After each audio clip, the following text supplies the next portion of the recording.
Donc, par exemple, on se base sur le PMBOK V7, qui est, donc, comme on l'a dit, Project Management Body of Knowledge, qui est un peu la Bible de la gestion de projet.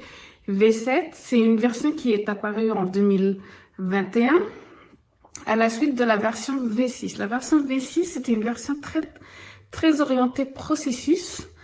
Et ensuite, ils ont décidé que le chef de projet, ce n'était plus que des processus, mais c'était aussi quelqu'un qui est leader, qui gère des équipes, des parties prenantes, de la communication.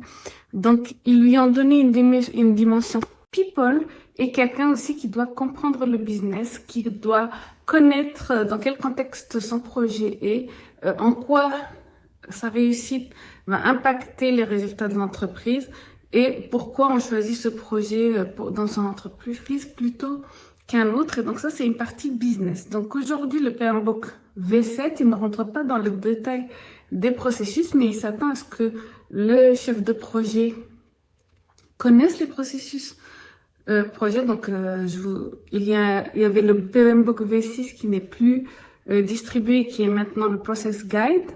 Et il y a aussi les processus agiles, parce qu'un chef de projet doit être versatile, universel, et il doit connaître qu'il existe plein de méthodologies de gestion de projet et savoir comment elles fonctionnent grosso modo. Donc, il va être attendu du chef de projet pour la certification PMP de connaître non seulement la méthodologie cycle en V, mais aussi la méthodologie agile avec de la connaissance pour surtout la méthodologie Scrum, un petit peu de Kanban, pas trop de SAFe, par exemple des agilités à l'échelle, mais au moins qu'on sache que pour une méthodologie agile, ça se passe en sprint, par exemple, des cycles courts, des cycles itératifs, que l'itératif va se différencier du cycle en V qui est le naturel, voilà.